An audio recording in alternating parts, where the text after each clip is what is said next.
E aí, gente, beleza? Como é que estão passando essa pandemia aí? É fogo, hein? Gente, eu tô com o pé inchado. Passei 4 dias deitado na cama sem conseguir ir no banheiro. O negócio foi trágico. E agora a dor tá voltando. Negócio de velho. Aí eu tô negócio, eu tava até conversando com um amigo meu dizendo, olha, se não fosse a falta de dinheiro, se não fosse o pé inchado, se não fosse a labirintite, e se não fosse eu não poder sair de casa, tava tudo às mil maravilhas. Bem, gente, olha, eu já tenho um vídeo que coloquei para vocês, eu vou botar o link depois aqui embaixo para vocês darem uma olhada. Eu vou fazer uma outra abordagem do assunto, porque eu sei que no recesso, eu acho que talvez vocês não tenham pegado, mas vocês devem ler o livro, inclusive eu coloquei o livro todo aí em cima e a gente vai ver se até onde a gente chega, beleza? Vamos ver se a gente hoje tem uns 40 minutos, uns 40 50 minutos de aula, tá? Primeira coisa a gente viu é a dilatação linear, a dilatação superficial e a dilatação volumétrica, inclusive a dilatação de líquidos, né?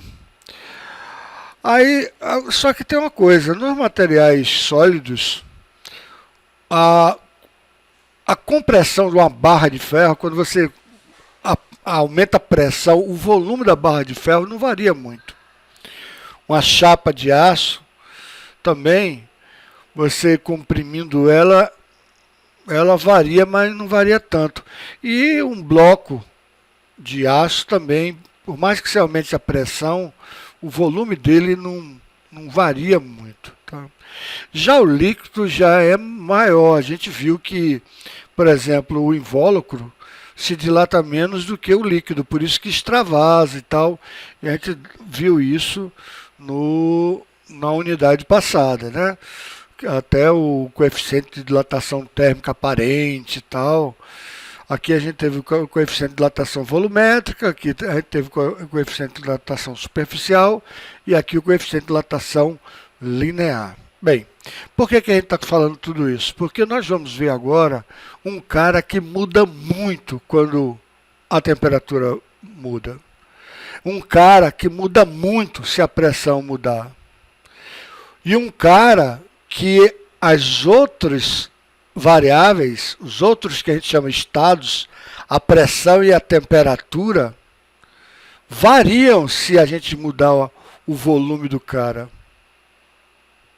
Então, que danada a gente está falando? A gente está falando de gases, tá?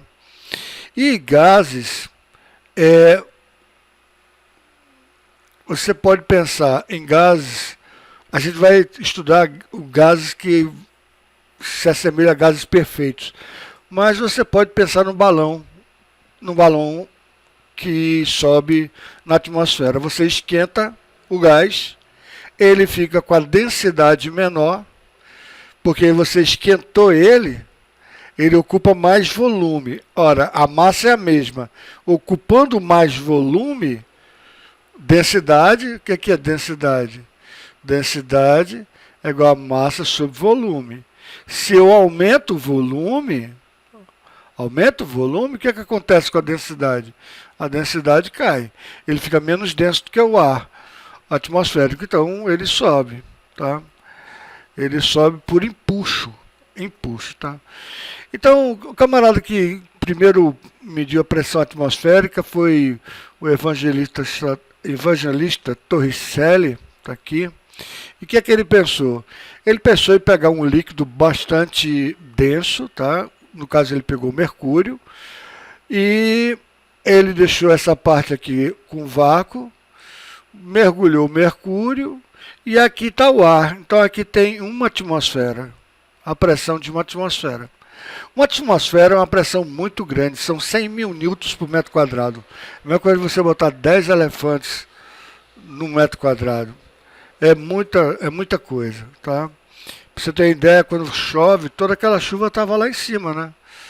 Então, quem é que estava segurando aquela água todo dia lá em cima? pressão atmosférica, tá? É muito grande, é muito forte, a pressão atmosférica é muito forte, beleza? Então, o que acontece? Como aqui é vácuo, não tem pressão nenhuma, essa coluna de mercúrio daqui para cá, esse peso do mercúrio, eu não vou entrar nos detalhes, como é que ele calculou, mas ele viu que era 760 milímetros de mercúrio. Então, uma atmosfera é uma medida de pressão, é medida na coluna de mercúrio de 760 milímetros de mercúrio, tá? E isso daqui dá 10 a quinta newtons por metro quadrado, tá? 100 mil newtons por metro quadrado, tá legal? E existe uma unidade que se chama Pascal, que é 1 newton por metro quadrado, então dá 10 a quinta Pascal, tá certo? Então tudo isso é unidade de medida. Lógico que no sistema internacional a unidade de medida é newton por metro quadrado, tá certo? Aqui é comprimento, não é medida, né? É uma coluna de mercúrio, tá legal? Uma coluna de mercúrio. Só para você ter uma ideia, para você calcular a pressão vai ser o que? Vai ser a densidade vezes... Eu vou deduzir aqui para vocês. Espera aí, só um minutinho. Deixa eu botar outra cor. Você tem que ter o peso. O que é pressão? A pressão vai ser a força sobre a área, né?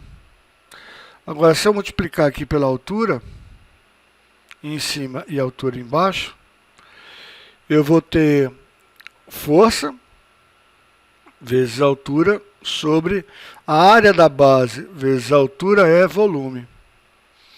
E a força é força gravitacional, então a pressão fica mgh sobre V.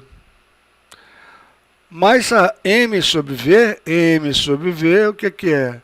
M sobre V é densidade, então a pressão pode ser calculada como a densidade vezes a aceleração da gravidade local vezes a altura. Então, se você pegar a densidade do mercúrio, multiplicar pela gravidade da Terra e multiplicar por 760 milímetros, que dá 0,76 metros a coluna de mercúrio, vai dar a pressão de 100 mil newtons por metro quadrado, tá? Foi aí que ele chegou na... Aí, às vezes, você utiliza isso aqui para medir. Quando você vai medir sua pressão, 12 por 8, é 120 milímetros de mercúrio por 80 milímetros de mercúrio, tá legal? Então, para você ter ideia das unidades de medida de pressão, tá? Muito bem. Então, aqui a gente tem todos os estados envolvidos. Você tem a pressão, você tem a temperatura e você tem o volume. Quando você mexe num, normalmente um dos dois são mexidos, tá? Então, a primeira coisa que a gente vai ver aqui, a gente já viu nos outros vídeos, mas eu fiz uma abordagem diferente.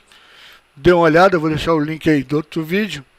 É a lei de Boyle-Mariotti, ou seja, ele agora está pegando a temperatura, deixa eu botar outra cor aqui, a temperatura constante, tá legal? Temperatura constante. Então, ó, ele botou uma força aqui, um pezinho aí que qualquer. Se ele aumentar 2 vezes a força, o volume cai pela metade. Se ele aumentar 3 vezes a força, o volume cai 3 vezes.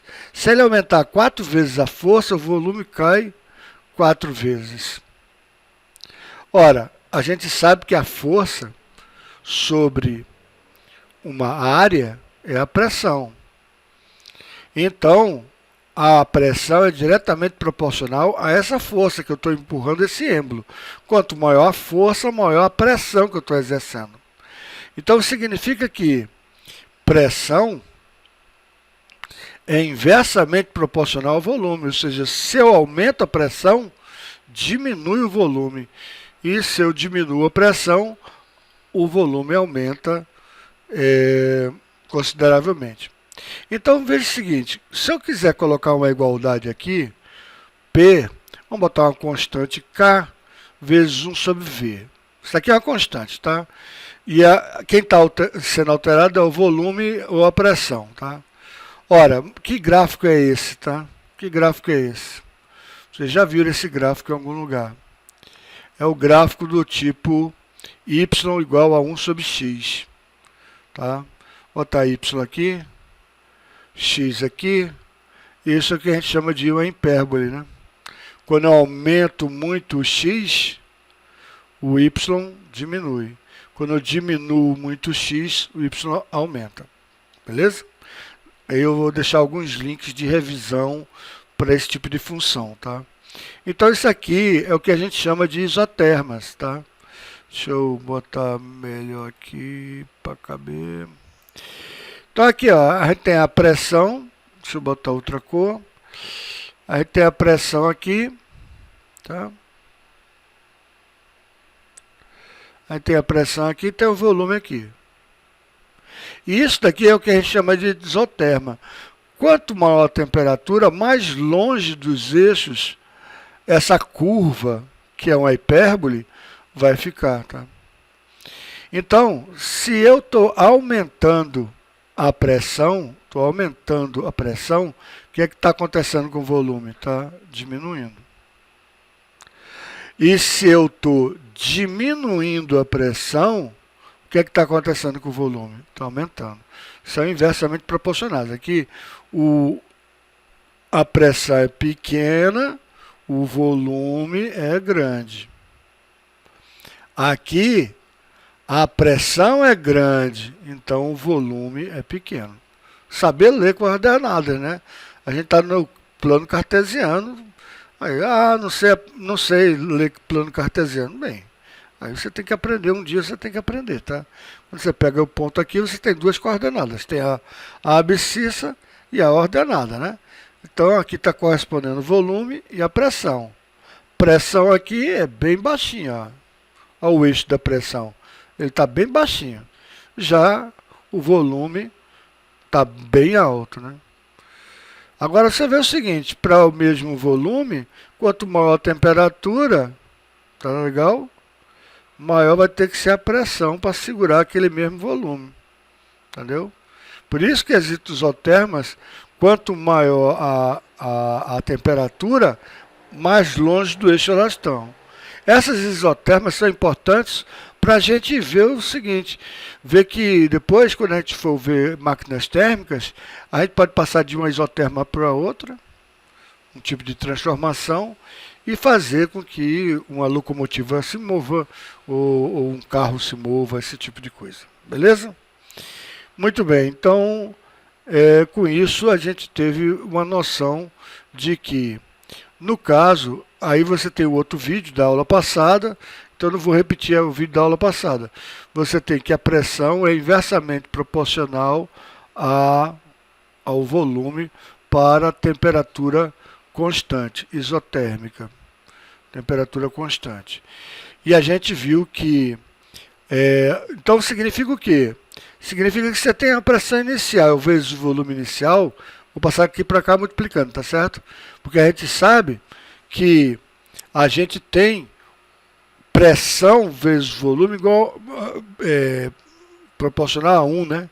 A uma constante, uma coisa qualquer. Significa que a pressão inicial vezes o volume inicial é igual a pressão final vezes o volume final. Se eu pegar essa pressão vezes esse volume, desse ponto aqui, vai ser igual a essa pressão vezes esse volume daqui, tá? Já que eles são inversamente proporcionais. Então, você sabendo uma transformação sendo isotérmica, você pode calcular a pressão, o volume, através disso aqui. Os outros nós já vimos, né? A isobárica, o que acontece? Se eu aumentar a pressão, acho que eu tenho uma figura por aqui. Deixa eu ver aqui, onde é que está a figura?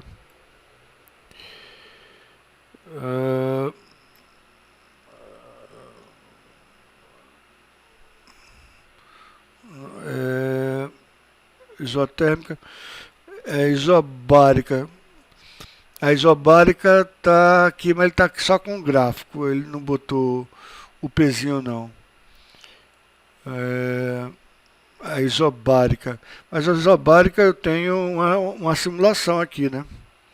Então a gente pode botar uma simulação aqui para ver.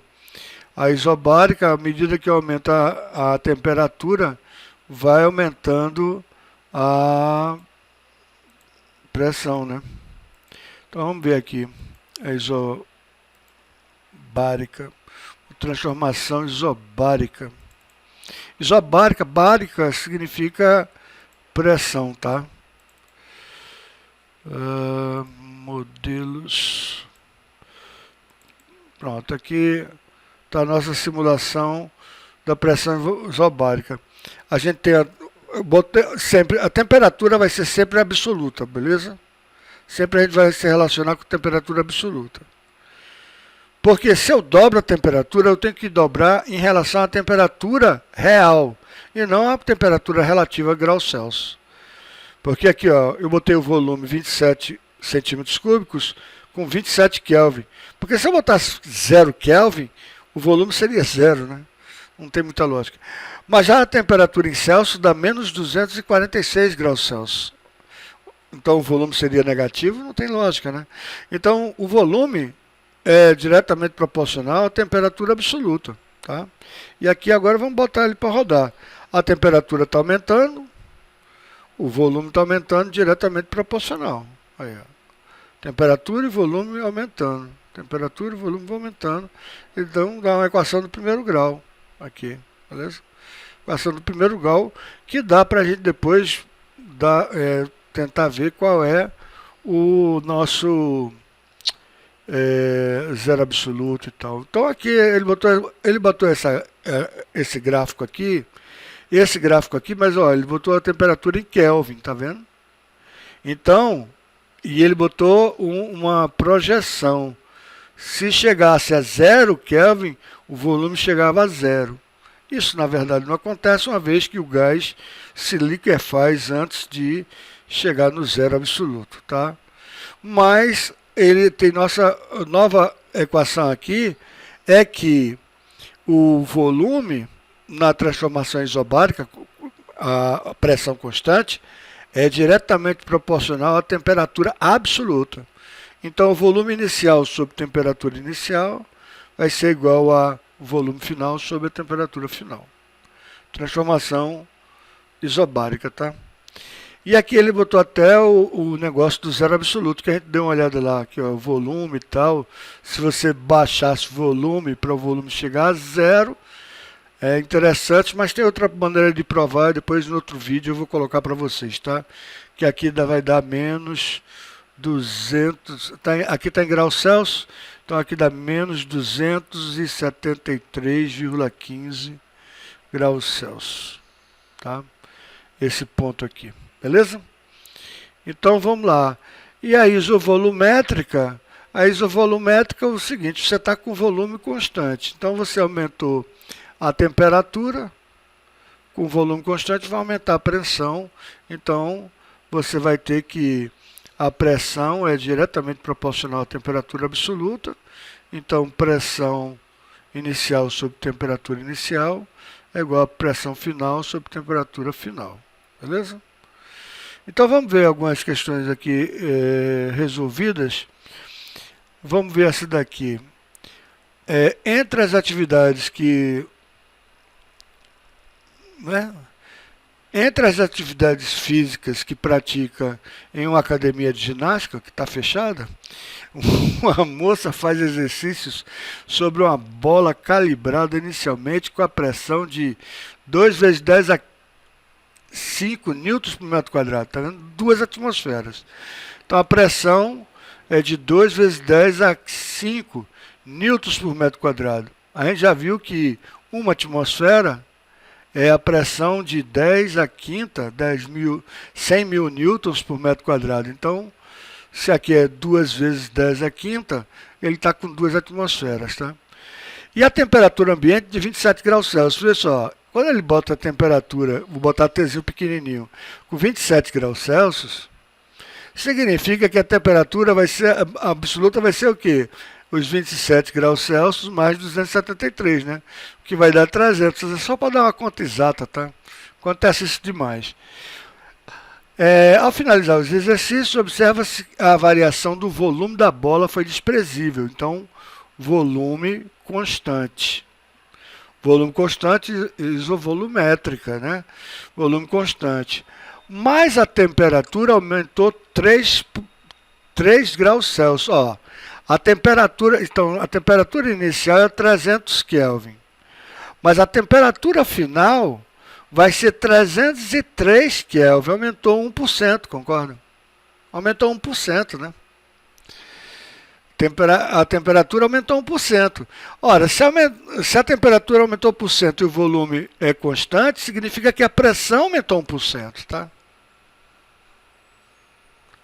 Porque a pressão inicial sobre a temperatura inicial tem que ser a pressão final sobre a temperatura final. Não é isso? É isso, é ou não é? Então, a pressão inicial, 2 vezes 10 à quinta, vou botar nem os valores aqui, sobre a temperatura inicial 300, é igual a pressão final sobre a temperatura final 303. Lógico que 303 dividido por 300 vai dar quanto? Vai dar 1,01, né? Então a pressão vai ficar o quê? 2 vezes 10 à quinta vezes 303 sobre 300. Isso daqui vai ficar 2 vezes 10 à quinta vezes 1,01. Aumento de 1%. Então, para aumentar 1%, a minha pressão agora vai ficar 2,02 vezes 10 à quinta newtons por metro quadrado. Tá? Que se não souber fazer essa conta, agora você faz. Eu não vou poder. Vai ter sempre vídeos de matemática básica, eu vou incluir. Aí você diz, ó, não entendi aquela conta, aí eu vou incluir. É assim que vai funcionar o nosso blog. Você pega e diz, ó, não entendi aquela conta. Professor, você está doido de jogar uma conta dessa? Não sei o quê. Isso é a conta de divisão. Vai fazer o quê? Ah, não sei fazer conta de divisão, então por que faz? Aprende, né? Então, mas tudo bem. Aí eu pego, você reclama. Ah, não entendi mais nada. Ah, não entendo mais nada. Ah, estou desesperado. Ah, meu Deus do céu. Ah, não sei o quê. Aí você bota lá. Professor, faça uma revisão para esse tipo de conta. O que é porcentagem, tá? Porque aqui a gente está aplicando porcentagem, tá? Se 300 aumentou para 303, aumentou 1%. Tá? Você tem que ter esse tipo de noção, entendeu? 1%, ó. Aumentou 1%, então a pressão vai aumentar 1%, tá? Aí você peça, eu boto lá, aí eu faço um vídeo de madrugada, no domingo, para você ir mostrando esses detalhes, tá legal? Beleza, então vamos para a próxima. Deixa eu ver. Aqui acabou. Vamos para, deixa eu apagar essa página, abrir a outra. E vamos para a próxima. A gente está avançando legal. E vocês vão fazer bastante exercício, se Deus quiser, né? Aí ele perguntou ainda a letra B. A letra B ele pergunta, vou botar uma cor bem clara aqui. A letra B ele pergunta, qual o valor da pressão interna final da bola? Oxe, mas isso foi o que a gente calculou. Qual foi a pergunta da letra A? Sei lá. Esboce o gráfico. Esse esboço do gráfico é elástica, né? É só fazer isso, né? 300. Deixa eu botar outra cor. 300. Está em Kelvin. 300 corresponde a 2 vezes 10 à quinta, newtons por metro quadrado. 303 vai ser 2,02 vezes 10 à quinta, newton por metro quadrado. Tá? E vai ser linear, tá? Vai ser linear, beleza? Vai ser linear. Como essa temperatura aqui é absoluta, se a gente fizer um extravasamento, sairia do zero. Ou seja, quando a pressão fosse zero, a temperatura seria zero. Tá? Bem, mas isso não acontece. Então vamos lá. Resolução. Considerando o constante volume do ar contido na bola, o aumento da temperatura implica no aumento da pressão de acordo com a lei de Charles. A gente não ouviu o nome não, tá? Mas tudo bem. Para transformações volume constante, beleza. Aí a conta foi essa daqui que a gente fez, tranquilo, sem problema. E o gráfico, foi só montar esse gráfico. Vamos ver se a gente faz outras. Faz pelo menos essas resolvidas aqui, né? R2. Determine a massa gasosa contida inicialmente no recipiente 1. Então ele quer saber qual é a massa. A massa, a gente tem que saber, dependendo do gás, a massa vai ser o número de moles, número de mols, né? Vezes a massa molar, tá? Isso daqui depois eu... Dá uma olhada no livro, Isso aqui já era para vocês estarem sabendo por química mesmo, né? Vamos lá. Determinada massa gasosa está contida inicialmente no recipiente rígido de 10 litros. Então, esse recipiente tem 10 litros de capacidade sob a pressão de 1,5 atm. 1,5 atm, atmosferas, beleza. Um tubo de volume desprezível, esse tubo aqui, rígido e com uma torneira liga o recipiente 1 ao recipiente 2, beleza. Também rígido e volume desconhecido. Então, esse volume é que a gente quer saber, tá? Esse volume que a gente quer saber. Muito bem, inicialmente vazio. Vazio elástico, que ele está no vácuo, né? Vazio não tem pressão nenhuma, ele está no vácuo, né?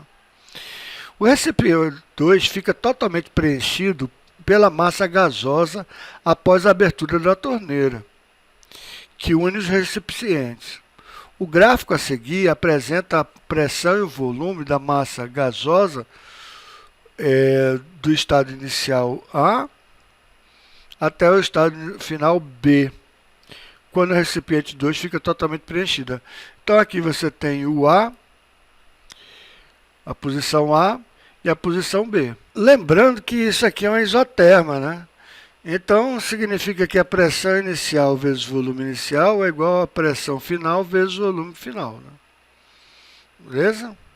Pressão e volume são inversamente proporcionais, tá? Bem, a pressão inicial a gente sabe. É dada, é 1,5, né? O volume inicial é o volume de V1, que é 10 litros, né? 10 litros. A pressão final a gente sabe também que é 0,3, né? Agora o volume final, cuidado, porque o volume final vai ser o volume do recipiente 1 mais o volume do recipiente 2, vai ser o volume final, né? Ele quer saber qual é o recipiente 2, mas o volume final é a soma dos dois volumes, concorda? Porque o gás vai ocupar os dois recipientes, né? Então vai ser 10 mais o volume do recipiente 2, beleza?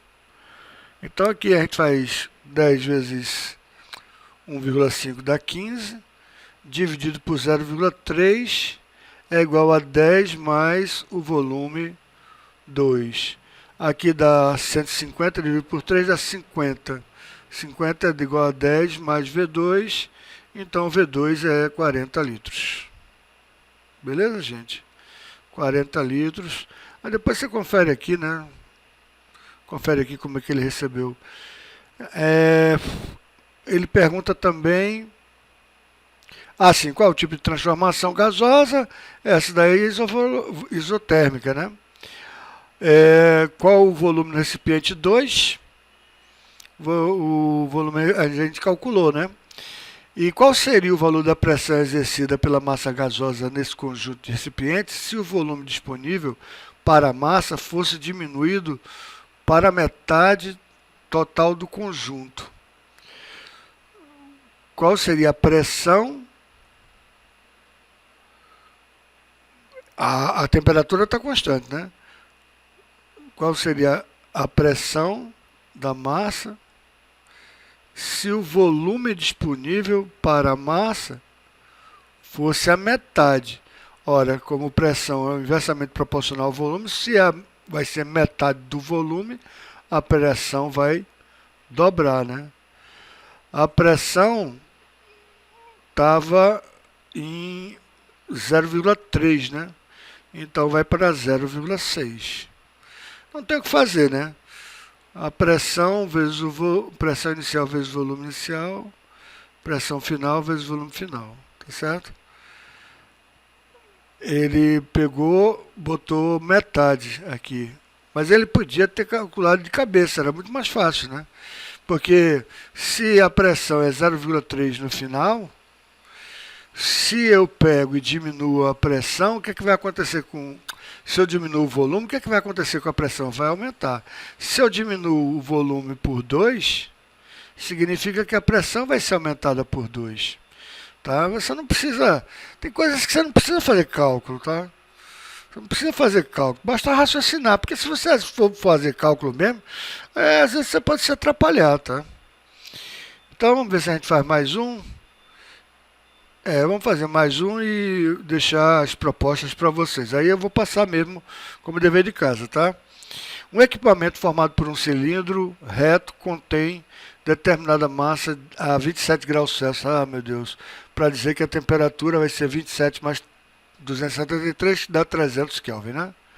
Então, um equipamento formado por um cilindro reto contém uma massa de gás a 27 graus Celsius, 300 Kelvin, perfeitamente encaixado ao cilindro a um êmbolo, né? Um êmbolo de massa não desprezível, significa que existe uma pressão aqui. Porque se a massa dele não é desprezível, significa que ele tem uma força, a força peso dele, sobre essa área que é pressão. Só que eu vou jogar uma temperaturazinha aqui, né? Como eu vou jogar a temperaturazinha aqui, o volume vai aumentar, né? Então isso é o quê? A pressão constante, volume constante, temperatura constante. Não, temperatura constante não, porque eu vou esquentar esse cara, eu vou aumentar a temperatura. O volume constante não, porque o volume vai aumentar. Vai ser igual a pressão constante, isobarométrica, né? Isobárica, né? Vamos lá. Desliza sem atrito, aumenta a temperatura do gás até 77. Ou seja, a temperatura, isso é a temperatura inicial, a temperatura final vai ser 273 mais 77, né? Isso é só para a conta da redonda aqui.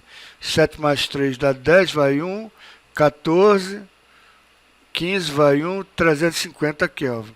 Então saiu de 300 Kelvin para 350 Kelvin, tá certo? Aí ele vai perguntar qual é o tipo provável de transformação. Não é provável. Essa transformação é isobárica, porque é a pressão constante, tá? E ele pergunta qual a porcentagem do aumento do volume. Vê só, qual a porcentagem do aumento do volume vai ser a mesma ao aumento da porcentagem do aumento de temperatura. Para você saber a porcentagem, você pega a final menos a inicial e multiplica por 100% depois, né? Aí você tem aqui, dividido por 300, sei lá quanto é que isso dá. Isso aqui vai dar uma dízima periódica. É um saco isso, né? Mas tudo bem, vamos lá, vamos fazer. Vai dar 3,5 dividido por 3, né? 3,5 dividido por 3. Vamos fazer a conta aqui. É um saco fazer essa conta, mas tudo bem.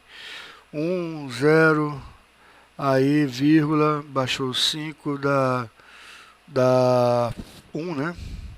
Aí dá 2, 0, aí não chega a ser 7, aí 6, 6, 6, 6, 6, 6.